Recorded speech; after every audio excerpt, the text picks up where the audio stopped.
قرآن کے ساتھ اگر ایک تعلق قائم رہے گا تو یہ قرآن ہمیں یعنی عروج کی طرف لے جائے گا، یہ قرآن ہمیں اونچے سے اونچا لے جائے گا۔ اور اگر ہم نے قرآن مجید کا کوئی حق یعنی اس کی حق تلفی کرتے رہے، اس کا حق ادا نہیں کیا، تو اسی قرآن کی وجہ سے ہم پست اور ذلیل ہوں گے۔ جیسے آپ علیہ السلام کی مشہور روایت ہے، آپ نے فرمایا، حضرت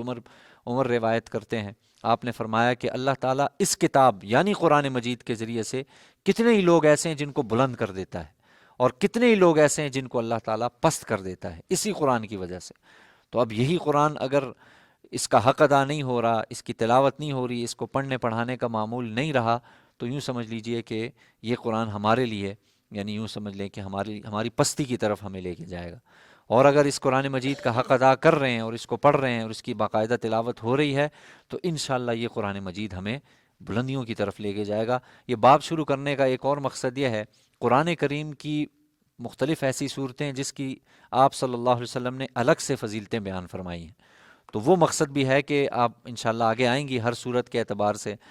جیسے مثال کے طور پہ سورہ فاتحہ ہے، سورہ بقرہ ہے، سورہ آل عمران ہے، آیت الکرسی ہے، یاسین ہے، ان کی فضائل آئیں گے تاکہ ان کو آدمی اپنا سورہ واقعہ ہے، سورہ ملک ہے، اور دیگر اتنی صورتیں ہیں کہ ان سے آدمی شروع کرے۔ باقی تلاوت اگر ایک رکوع ہے تو ان صورتوں سے شروع کرے، ان کو روزانہ کا معمول بنے گا، انشاءاللہ یہ صورتیں یاد ہو جائیں گی، پھر بقیہ قرآن مجید ٹھیک ٹھیک آدمی پڑھنے بھی لگے گا اور انشاءاللہ اس پر عمل بھی ہو جائے گا۔ اور یہ بھی ذہن میں رکھیں، بعض لوگ یہ کہتے ہیں جی کہ ان کا یہ اشکال ہوتا ہے کہ جی قرآن مجید کی تلاوت سے کیا ملے گا، آدمی جو ہے نا اس پر عمل نہیں کر رہا تو تلاوت سے کیا ملے گا۔ یہ غلط ہے۔ قرآن مجید کی تلاوت سے بھی یقیناً بہت کچھ ملنے والا ہے، اگرچہ ظاہر ہے اصل تو یہی ہے کہ قرآن مجید پر عمل کیا جائے، لیکن اگر ایک آدمی تلاوت کر رہا ہے تو آپ یہ کہتے ہیں اسے کہہ کر ٹال دیں یا اسے کہہ کر روک دیں، اور بھائی اس کی تلاوت سے اتنا فائدہ نہیں ہے جتنا اس پر عمل کرنے کا ہے، 100% بات درست ہے، لیکن اس کی تلاوت کا بھی بالکل الگ سے فائدہ ہے۔ یعنی وہ نہ ہوتا تو آپ صلی اللہ علیہ وسلم اس حوالے سے نہ ارشاد فرماتے۔ آگے فضیلتیں آئیں گی، ہر صورت کے اعتبار سے الگ فضیلت آئے گی، سورہ اخلاص کی فضیلت، سورہ فاتحہ کی فضیلت اور دیگر فضائل آئیں گے۔ اور اس کے بارے میں علماء فرماتے ہیں سب سے مضبوط دلیل ایک اعتبار سے یہ ہے کہ دیکھو اللہ تعالیٰ نے قرآن مجید کو جہاں سے شروع کیا، سورہ فاتحہ کے بعد جہاں سے شروع کیا وہ سورہ بقرہ ہے، اور سورہ بقرہ کی پہلی آیت ہے الف لام میم، اور یہ الف لام میم کو آپ پڑھیں گے اس کا ترجمہ ہے ہی نہیں، یعنی یہ اس کو کہا جاتا ہے حروف مقطعات، اور حروف مقطعات وہ حروف ہیں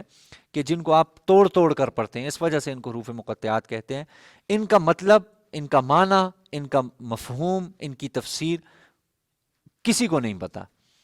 آپ کو بعض دفعہ مل جائے گی، جیسے الف سے اللہ، لام سے لانے والا جبرائیل، میم سے محمد صلی اللہ علیہ وسلم، یہ انہوں نے لکھا ہے بعض مفسرین نے،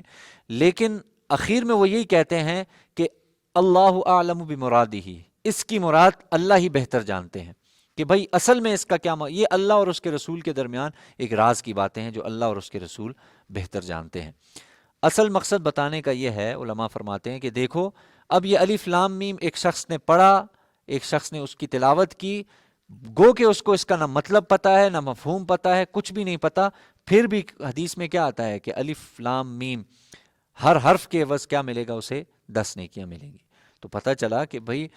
معنی پتہ ہی نہیں ہے، مفہوم پتہ ہی نہیں ہے۔ علماء فرماتے ہیں اس سے ایک اور بات بھی پتہ چلتی ہے، اللہ تعالیٰ سب سے پہلے انسان کی جہالت کا اقرار کراتے ہیں اس سے کہ تم بولو کہ میں جاہل ہوں، مجھے کچھ پتہ نہیں ہے، کیونکہ تم پہلا لفظ پڑھ رہے ہو، تمہیں اس کا معنی نہیں پتہ ہے۔ آگے اللہ جب آپ ہم پر کھولیں گے تو ہمیں پتہ چلے گا، آپ ہم پر نہیں کھولیں گے تو ہمیں پتہ نہیں چلے گا۔ اللہ کی ذات علم والی ذات ہے، اور انسان اس آیت کو پڑھنے کے بعد اپنی جہالت کا اقرار کرتا ہے کہ میں تو صرف پڑھنے والا ہوں، مجھے نہیں پتہ اس کا مطلب مفہوم کیا ہے۔ تو بہرحال تلاوت کی بھی بہت زیادہ فضیلت ہے۔ بعض لوگ صرف اس وجہ سے چھوڑ دیتے ہیں کہ اصل مقصد اس پر عمل کرنا ہے، بالکل ہے، لیکن تلاوت کی الگ سے فضیلت ہے۔ انشاءاللہ آئندہ ہفتے ہم قرآن مجید کی صورتوں کے الگ الگ فضائل انشاءاللہ بیان کریں گے۔ اللہ سے دعا ہے اللہ تعالیٰ سمجھنے کی، عمل کی توفیق نصیب فرمائے۔